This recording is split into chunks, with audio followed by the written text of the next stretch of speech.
Ya, terima kasih Bang Ahmad Kozinudin. Assalamualaikum warahmatullahi wabarakatuh. Salam hatuhaha. Pada kesempatan yang baik ini, pertama-tama saya mengucapkan selamat tahun baru kepada semua rekan-rekan media dan seluruh masyarakat Indonesia. Bahwa pada tahun baru ini, sebagaimana tadi sudah disampaikan oleh Bang Ahmad Kozinudin, kita sudah punya produk hukum pidana nasional yang berlaku secara bersamaan, yaitu Undang-Undang Nomor 1 Tahun 2023 tentang KUHP dan Undang-Undang Nomor 20 Tahun 2025 tentang KUHP berlaku secara bersamaan sejak tanggal 2 Januari 2026. Dan kita bersyukur kedua produk hukum itu telah mewakili nilai-nilai Pancasila, kemudian Undang-Undang 45 dan kearifan lokal, karena di dalam hukum pidana material kita sudah diadopsi namanya peradilan adat atau nilai-nilai hukum adat di dalam hukum pidana material kita. Nah, tahun baru tentu selalu ada hal baru, tentu selalu ada semangat baru, tentu selalu ada spirit baru, dan tentu selalu ada optimisme baru, tetapi juga tentu selalu ada peristiwa-peristiwa hukum baru.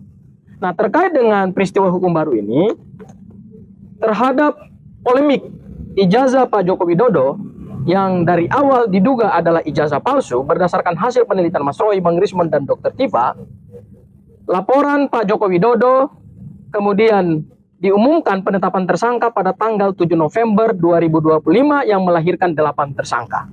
Hari ini, tanggal 8 Januari 2026, Mas Roy melaporkan 7 terlapor yang mereka tentu adalah pendukung Pak Joko Widodo. Angka 7 dan angka 8 telah menorehkan sejarah baru lagi, yaitu tanggal 7 November 2025 lahir 8 tersangka, pada 8 Januari hari ini lahir 7 terlapor. Ya, artinya angka 7 dan angka 8 ini melahirkan sejarah baru dalam konteks kekeseluruhan ijazah Pak Joko Widodo. Nah, perlu saya tegaskan bahwa apa yang dilaporkan oleh Mas Roy adalah dalam kapasitas sebagai seorang warga negara Indonesia, bukan dalam kapasitas sebagai tersangka. Ya, dahulu Pak Joko Widodo melaporkan Mas Roy dalam konteks sebagai terlapor. Hari ini di tahun baru kita masuk babak baru, ya, yaitu Mas Roy menjadi pelapor terhadap 7 orang yang kami duga itu adalah pendukung Pak Joko Widodo, ya. Dan yang dilaporkan oleh Mas Roy dalam konteks bukan karena merasa diserang atau bukan karena dalam konteks tuduhan ijazah palsu dia yang kemudian sudah naik dalam tahap LP Pak Joko Widodo, bukan itu konteksnya. Konteksnya adalah selama ini Mas Roy dituduh, ya, secara luar biasa, difitnah secara luar biasa terkait dengan kedudukan Mas Roy sebagai seorang warga negara yang harkat dan martabatnya dilindungi oleh konstitusi, dilindungi oleh semua kaidah-kaidah hukum pidana internasional, baik yang diatur di dalam Universal Declaration of Human Rights tahun 1948, ICCPR, International Convention on Civil and Political Rights, yang sudah kita ratifikasi dengan Undang-Undang Nomor 12 tahun 2005, dan semua kaidah-kaidah hukum pidana nasional kita, baik Undang-Undang Nomor 39 tahun 1999 tentang HAM, Undang-Undang Kekuasaan Kehakiman, dan 2 produk hukum pidana kita yang baru, yaitu KUHP dan KUHAP yang baru. Yang dilakukan oleh Mas Roy adalah melaporkan 7 orang yang kalau kita lihat kualifikasi deliknya sama dengan yang dilaporkan oleh Pak Joko Widodo, yaitu dugaan pencemaran nama baik dan fitnah. Bedanya adalah Pak Joko Widodo melaporkan dan kemudian lahir 8 tersangka itu menggunakan KUHP yang lama, yaitu pasal 310 dan pasal 311. Sekarang yang dilaporkan oleh Mas Roy itu menggunakan KUHP yang baru yang dilaporkan 2 pasal, yaitu pasal 43 ayat 2, 433 ayat 2, dan pasal 434 ayat 1. Ya. Di dalam hukum pidana kita yang baru ini, perlindungan terhadap kedudukan seorang warga negara dari fitnah dan pencemaran nama baik itu luar biasa. Ya, diatur di dalam bab 17 KUHP yang baru, dan luar biasanya di KUHP yang baru ini ada 5 pasal yang secara spesifik dari pasal 433 sampai pasal 437. Namun ada 2 pasal 310 dan pasal 11. Jadi yang dilaporkan oleh Mas Roy lagi bukan karena kedudukannya sebagai seorang tersangka, tidak, tetapi karena kedudukannya sebagai seorang warga negara yang punya hak dan dilindungi oleh konstitusi dan dilindungi oleh hukum, mempunyai hak untuk melaporkan siapa saja yang diduga telah melakukan pencemaran nama baik dan fitnah. Itu hal yang pertama, ya. Hal yang kedua, yang dilakukan ini ada dua klaster.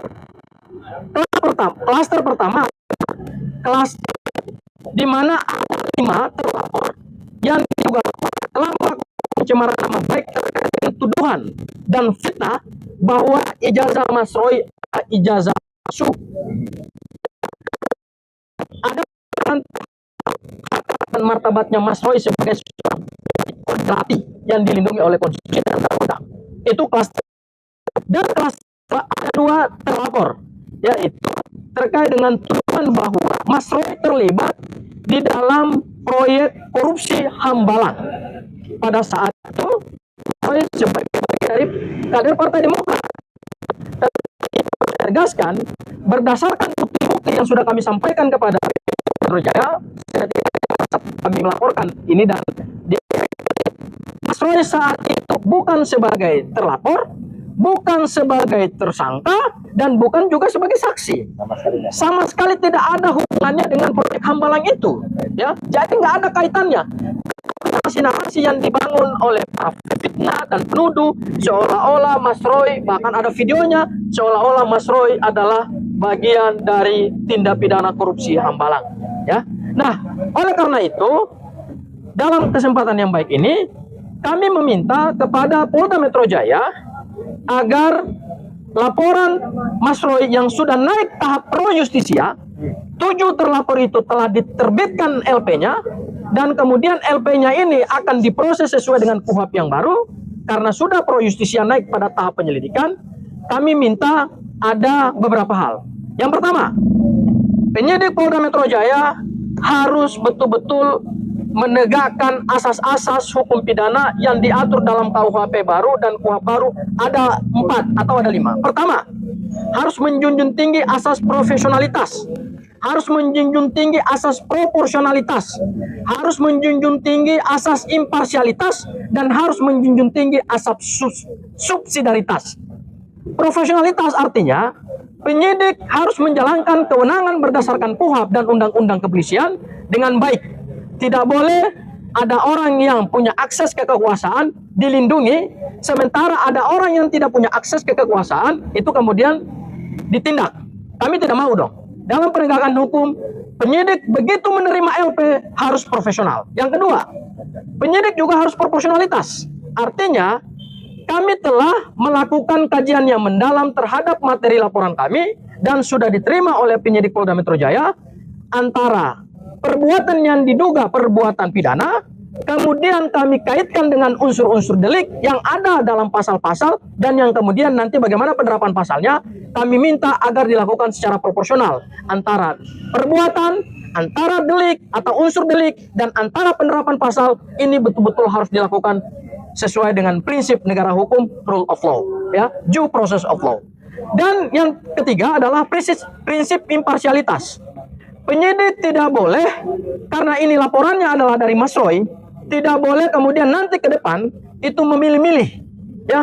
Kami harapkan 7 yang dilaporkan oleh Mas Roy itu jika ada bukti yang cukup, naikkan ke tahap penyidikan, kemudian juga tetapkan mereka sebagai tersangka, supaya ini menjadi pembelajaran hukum kepada seluruh masyarakat Indonesia di dalam semangat dan suasana KUHP yang baru. Dan yang terakhir adalah kami minta juga hukum ditegakkan, jangan tumpulnya ke atas, tajam ke bawah. Jangan terhadap pendukung-pendukung Pak Joko Widodo dilindungi, kemudian terhadap Mas Roy dan kawan-kawan itu ditindak. Ini nggak fair. Ini nggak sesuai dengan prinsip negara hukum, karena kita sudah punya KUHP dan KUHP baru. Misalnya, yang hari ini seorang terpidana yang masih berkeliaran kemana-mana, yaitu Sylvester Matutina. Ini kan yang perlu ditindak nih. Kita sudah punya KUHP yang baru. Kewenangan kejaksaan sudah diberikan oleh KUHP. Kami minta supaya Sylvester Matutina segera dicari, ditetapkan DPO, kemudian dimanapun dia berada, ditangkap dan dipenjarakan. Sesuai dengan putusan pengadilan yang telah ingkrah. Dan yang terakhir adalah asas subsidiaritas. Penyidik Polda Metro Jaya harus betul-betul menegakkan hukum dengan baik, supaya tujuan hukum itu tercapai, yaitu adanya asas kepastian hukum, ada keadilan, dan kemudian ada kemanfaatan. Kami tidak ingin jangan sampai laporannya Mas Roy hanya diterima pada tahap LP, kemudian naik tahap penyelidikan, tetapi kemudian tidak dilakukan pada tahap penyidikan dan tidak ada penetapan tersangka. Karena kenapa? Kami yakin terhadap bukti-bukti awal yang kami miliki. Dan berdasarkan ketentuan KUHP yang baru, alat bukti itu kan sudah diperluas menjadi 8. Ya, dahulu alat bukti hanya 5, sekarang menjadi 8. Salah satu 2 yaitu ada barang bukti dan kemudian bukti elektronik. Dan berdasarkan laporan yang kami sampaikan kemarin, kami basisnya adalah bukti-bukti elektronik dan kemudian akan ada saksi yang kami hadirkan juga dan akan ada juga ahli-ahli yang kami hadirkan. Ya,